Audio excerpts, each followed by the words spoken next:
Hi, welcome to our channel of IGNOU Audiobooks, Indira Gandhi National Open University School of Health Sciences, SOHS. Postgraduate Diploma in HIV Medicine, PGDHIVM. MCMM 003 Systemic Involvement in HIV and STI. Block 1 Opportunistic Infections, Co-infections and Non-infections, Manifestations I. Unit-2 Approach to Fever, 2.0 Objectives.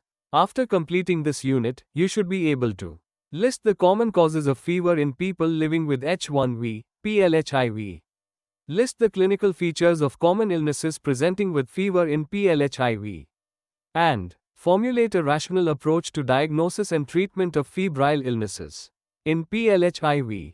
2.1 Introduction. You will learn about the diagnostic approach to opportunistic infections. 0 is in this block. The diagnostic approach is based on the presenting symptoms of the patient, symptom-directed approach. Fever is one of the most common symptoms leading to medical consultation.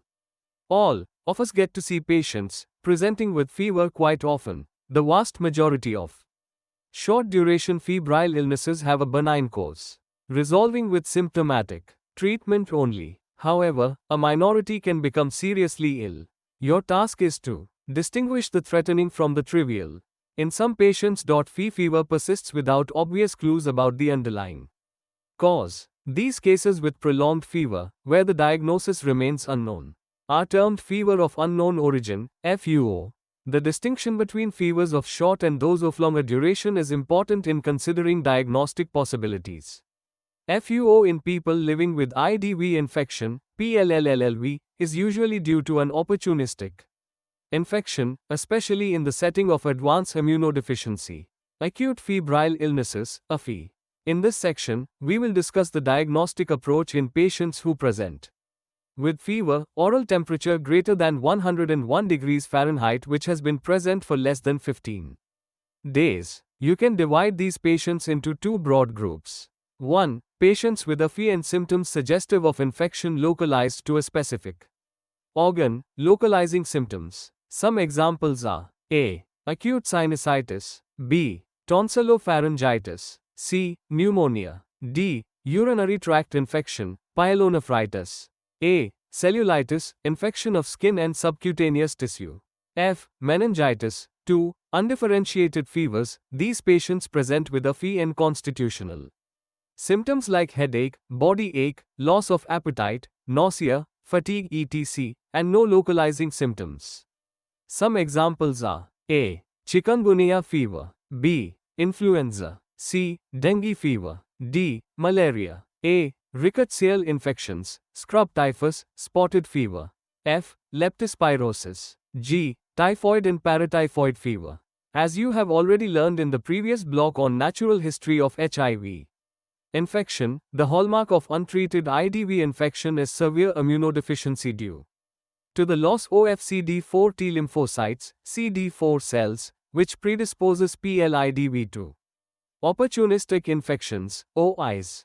Fever, especially prolonged fever, among PLHIV, should make you suspect an OIs. The risk of acquiring bacterial pneumonia, caused by pneumococcus, streptococcus pneumoniae, and bacterial enteric infection caused by Salmonella species, Salmonellosis, is significantly higher among these patients. Apart from this, the etiology of AFI is generally similar among patients with and without HIV infection. History and physical examination. In the initial evaluation of patients presenting with AFI, you should focus on two important aspects. 1. Does this patient have any symptoms suggestive of infection localized to a specific organ, localizing symptoms? Some examples of localizing symptoms are cough, chest pain and breathlessness in pneumonia, pain, burning sensation, dysuria, while passing urine and increased frequency of urination in urinary tract infection, UTI, diarrhea, watery or bloody, in enteric infections, pain, swelling and redness of the affected area in cellulitis, facial pain and purulent nasal discharge in acute sinusitis etc. 2. Are there any features of severe illness like hypotension, systolic BP? A. Confusion, new onset disorientation in person, place, or time. B. Urea greater than 42 mg per deciliter. C. Respiratory rate equals 30 per minute. D. Low blood pressure, SBP. Versus Q4H for 7 days OR. Ceftriaxone 1 gram I. Versus Q12H for 7 days.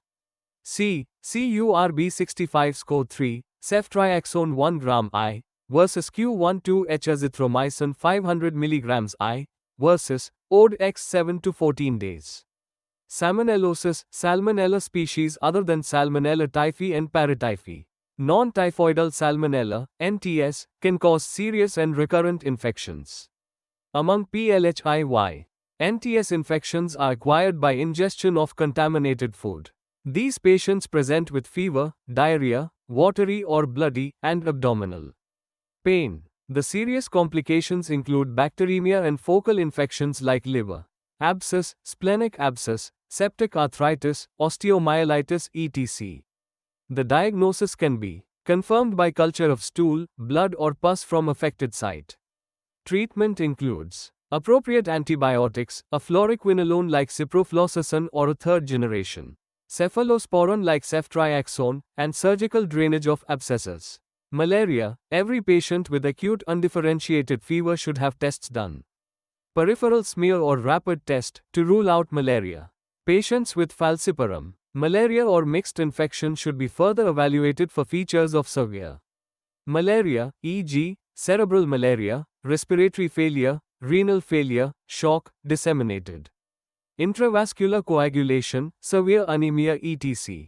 World Health Organization, WHO, recommends artemisinin combination therapy, ACT, a combination of arsenate or artemether with another antimalarial drug like doxycycline, lumefantrine or mefloquine for the treatment of falciparum malaria.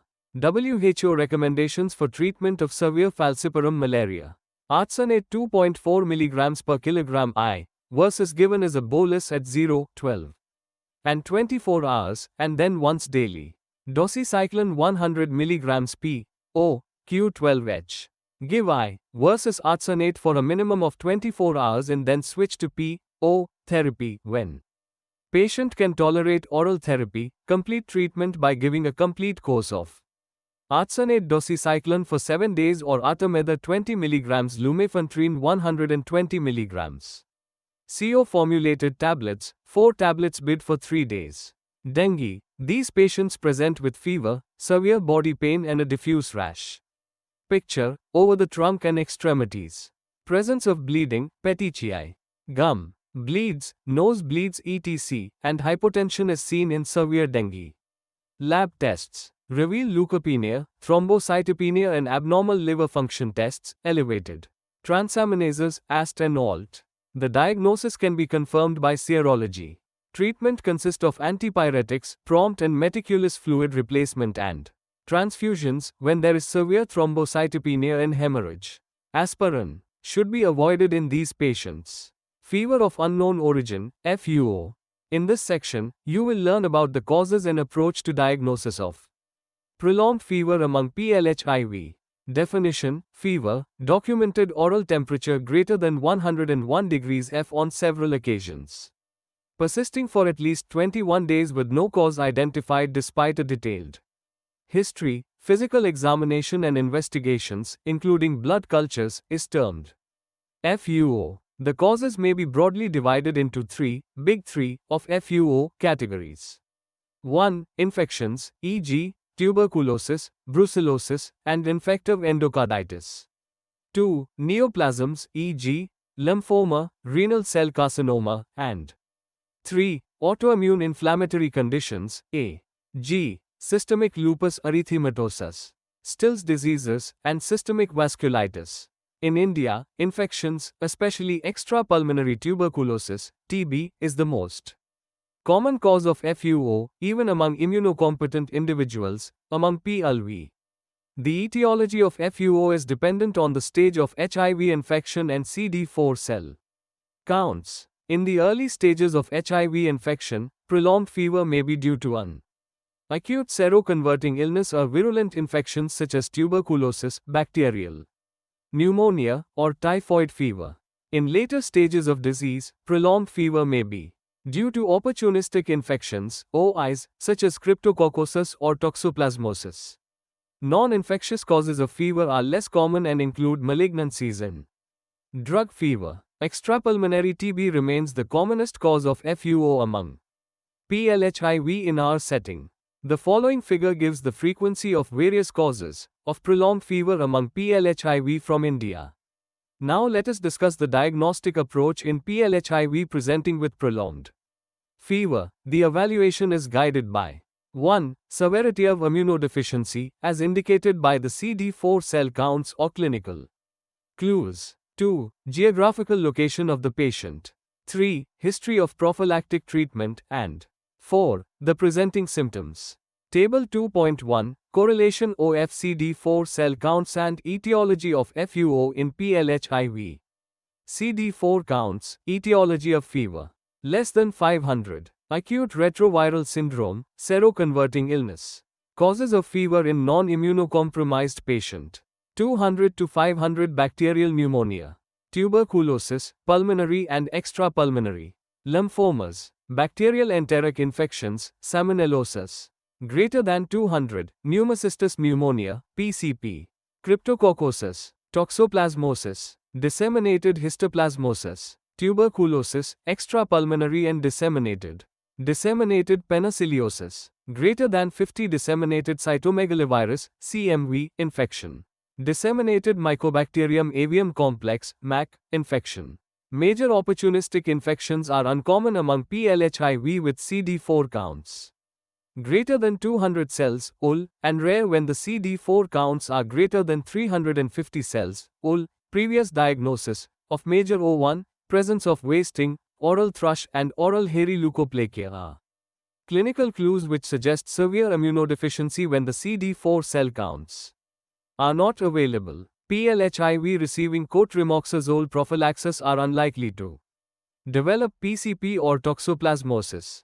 Certain O1 are restricted to particular geographical locations, histoplasmosis among PLHIV from West Bengal and penicilliosis among PLHIV from northeastern India, especially Manipur and Nagaland. Depending on the presenting symptoms associated with prolonged fever, clinical syndrome, FUO may be further categorized into those with fever alone, fever with respiratory symptoms and fever with neurologic symptoms. You will learn more details about the approach to respiratory and neurological manifestations among PLHIV later in subsequent modules. Fever, you have to perform a thorough physical examination in these patients for physical findings which will help you to confirm the etiology of FUO in this group of patients: lymph node enlargement, skin lesions, papule, nodules, and ulcers, mucosal lesions, hepatomegaly, splenomegaly and retinal lesions. Disseminated mycobacterial infections, M. tuberculosis and rarely M. avium complex, and disseminated fungal infections, histoplasmosis and penicilliosis are the common etiology of FUO in this group. Although TB remains the most common etiology of FUO in this group of patients, you have to consider alternate etiology in the following groups of patients. 1. Patient is on antituberculous treatment, AT, but fever persists. 2. Patient has completed AT, but fever persists. 3. Skin lesions, much more common with disseminated fungal infections. 4. Very low CD4 counts. Subsequent diagnostic evaluation, see figure below, reproduced from reference. 2. Depends on the presence of the diagnostic clues evident on physical examination. Fine needle aspiration cytology, FNAC, or excision biopsy of lymph nodes and or skin lesion for histopathological examination and cultures, mycobacterian and fungal, should be done. If there are no evident diagnostic clues on physical examination, you should proceed to imaging studies, ultrasonography or CAT scan of abdomen, next. If these studies reveal abnormalities, lymph node enlargement, hepatosplenomegaly with or without focal lesions, these could be biopsied. If radiology is also negative, bone marrow biopsy for histopathology and cultures can be performed. If you are working in a facility where these resources are not available or if a detailed diagnostic evaluation is negative, these Patients may be started on empiric therapeutic trial. Patients who remain febrile after 4 to 6 weeks of empiric need to be referred for further diagnostic evaluation. Fig 2.8 Management Algorithms for HIV infected patients with prolonged fever. Look at the screen. Fever with respiratory symptoms. You have to obtain details on the onset of symptoms, acute versus subacute, nature of cough, dry versus productive, CD4 cell counts, equals 200 vs greater than 200, and chest X-ray findings, focal versus diffuse infiltrates, which will help you to arrive at a diagnosis in this group of patients. Table. Dry, non-productive cough is seen among patients with PCP.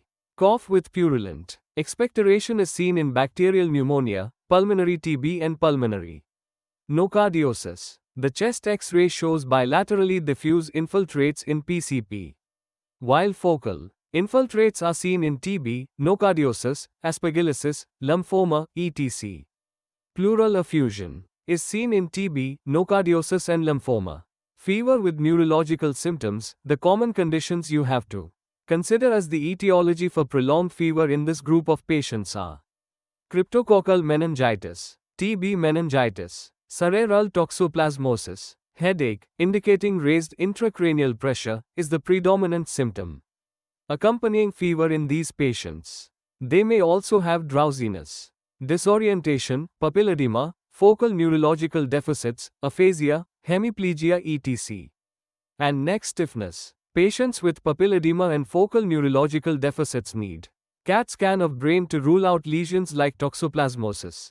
In others, CSF analysis is necessary to establish the diagnosis. The following algorithms outline the diagnostic approach in PLHIV presenting with fever and neurological manifestations. Fig. 2.10 Approach to focal cerebral syndrome in HIV infection.